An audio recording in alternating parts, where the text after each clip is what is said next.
Graça e paz, meus amados, da parte do nosso Senhor e Salvador Jesus Cristo. Estamos felizes, porque mais uma vez o Senhor permitiu que estivéssemos juntos.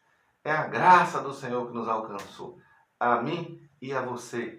E por isso nós estamos juntos aqui mais uma vez. Esse é um momento abençoado, momento de reflexão da palavra de Deus. Esse é o meu momento, seu momento, o nosso momento de bênção, momento da palavra de Deus. Não posso deixar de dar o recado para você. Se essa palavra falar o teu coração, não esquece de dar o joinha. A pessoa gostou, mas esqueceu de dar o joinha. Não esquece de se inscrever se você não se inscreveu ainda. Não esquece de ativar o sininho para receber a notificação. E compartilhar o vídeo. As pessoas têm compartilhado, têm sido abençoadas pelo Brasil e fora do Brasil, onde nem sabemos aonde essa palavra tem alcançado, tá certo? Para nós, vamos falar sobre um tema relevante, um tema especial que é a Reforma Protestante, tá certo? Há poucos dias aí comemoramos os 505 anos. Carta de Paulo aos Romanos, capítulo 1 e o verso 17. Texto da carta de Paulo aos Romanos, que a gente já sabe, é o tratado teológico de Paulo, onde ele esmiuçou toda a sua teologia na carta aos Romanos. É uma leitura muito boa para você fazer em casa, a carta de Paulo aos Romanos, depois dos 4 evangelhos, Novo Testamento, depois dos 4 evangelhos, o livro de Atos, chegando na carta aos Romanos. E vamos para o texto, capítulo 1 e o verso 17.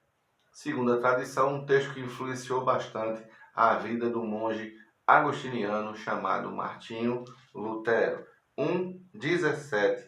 Visto que a justiça de Deus se revela no Evangelho de fé em fé, como está escrito, o justo viverá pela fé. Amém? Você pode dizer amém comigo? Graças a Deus.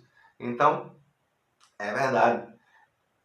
Esse foi um dos textos que influenciou demais a cabeça, a mente, motivou a vida daquele homem chamado Martinho Lutero, monge agostiniano, que se rebela contra algumas situações que estavam sendo praticadas no meio da igreja de Roma e dá o pontapé ali inicial na Alemanha, no processo que vai se tornar a Reforma Protestante, que vai atingir diversos lugares. Outros líderes vão surgir em outros países, como Zwingli, como John Hus, como Melanchthon, e outros vão surgir, o próprio João Calvino, e outros que vão surgir no decorrer da história em outros locais. Mas na Alemanha, Martinho Lutero dá o pontapé inicial. 31 de outubro de 1517, o monge agostiniano chega na frente da Catedral de Wittenberg e crava os documentos das suas 95 teses, onde ele discute ali as situações doutrinárias da Igreja de Roma.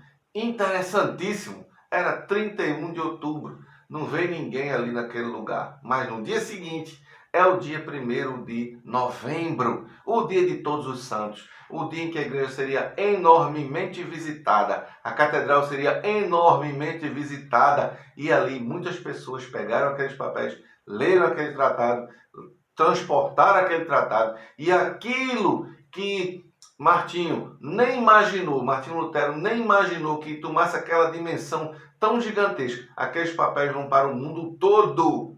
Louvado seja o nome de Jesus Cristo. Existia um plano de Deus, um projeto de Deus ali, naquele movimento iniciado por aquela pessoa simples, aquela pessoa. Era um homem erudito, mas que não sonhava com o tamanho e a repercussão do que ia acontecer a partir da sua atitude. Louvado seja Deus por isso. E é claro, não podemos deixar de esquecer de lembrar você que no mesmo momento, na mesma época, no mesmo cenário, um homem chamado Gutenberg está criando uma máquina fantástica, está desenvolvendo uma máquina maravilhosa. O propósito de Deus se revela mais uma vez.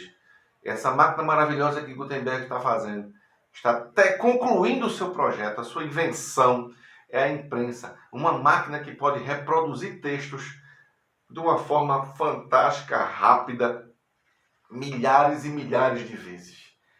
É a imprensa nascendo, e ali o nascedor da imprensa, o livro que vai ser editado, o livro que vai ser reproduzido, o livro que vai ser ali copiado milhares e milhares e milhares de vezes, vai ser a Bíblia Sagrada. Louvado seja o nome de Jesus.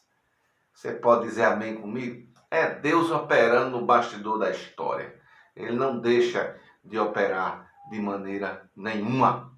E é claro, 5 foram os pilares da reforma. Essa reforma tem 5 pilares. Primeiro, somente a Escritura. Só a Escritura. Ela é suficiente para nós.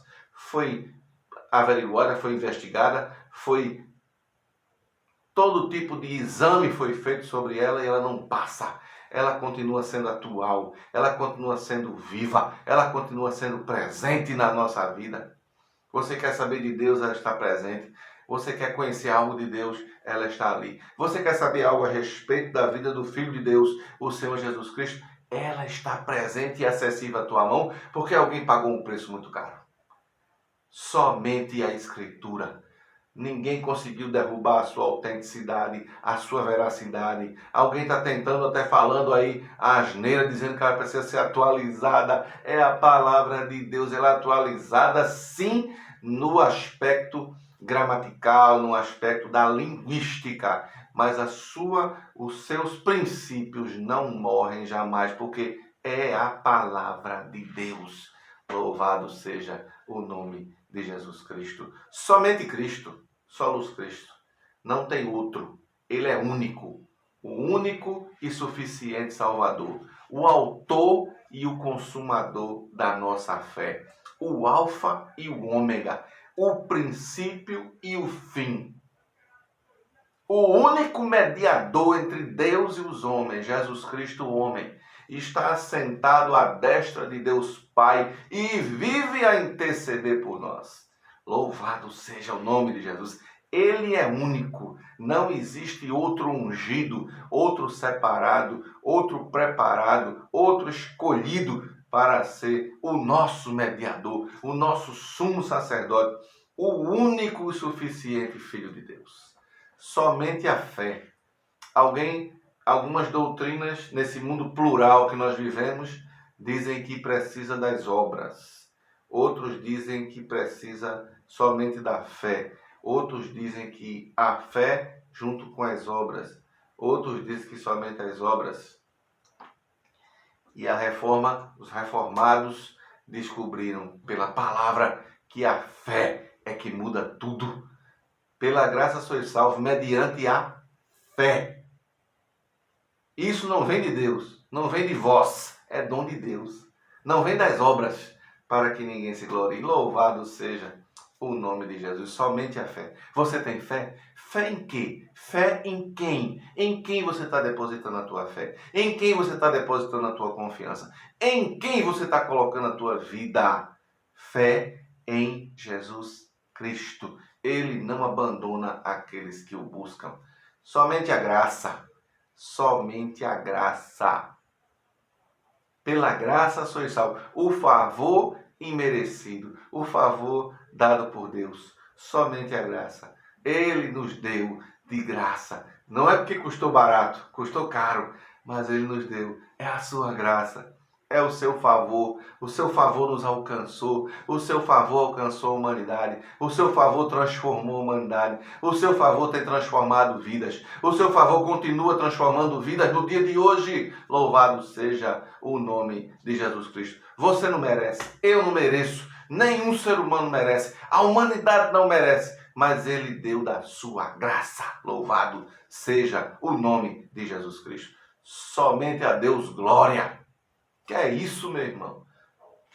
A glória é toda dele. A glória é para ele. Todo o trabalho foi dele. Toda a obra é dele. Todo o mérito é dele. Nós vivemos por causa dele. Eu estou aqui por causa dele. Você está aí do outro lado por causa dele. Você entende alguma coisa por causa dele. Eu posso explicar alguma coisa a você por causa dele. Essa palavra só chegou até nós por causa dele, por causa da vontade dele. É por isso que essa palavra chegou até você. É por isso que essa palavra tem transformado vidas. É por causa dele. Somente a Deus a glória. Louvado seja o nome do Senhor Jesus Cristo. Somente a Deus a glória. A mais ninguém, a homem nenhum, a divindade nenhuma, a espírito nenhum, a ser nenhum debaixo da terra, debaixo do céu, debaixo da terra, a nenhum outro ser. Somente a Deus a glória. Você deu para entender mais ou menos? Foi rápido essa passagem, mas deu para a gente entender. Pesquisa, examina. A internet tem muita coisa, os livros tem muita coisa para a gente aprender. São os 5 pilares da reforma, que não é uma reforma, vamos dizer assim, para transformar, mas para avivar, reavivar. Eu posso chamar de avivamento. Houve um grande avivamento, o evento mais importante da história da cristandade, depois da descida do Espírito Santo no dia de Pentecostes. Essa é a opinião desse pequeno pastor. Tá certo? Depois da descida do Espírito Santo no dia de Pentecostes. O evento mais importante da cristandade. E agora nós caminhamos.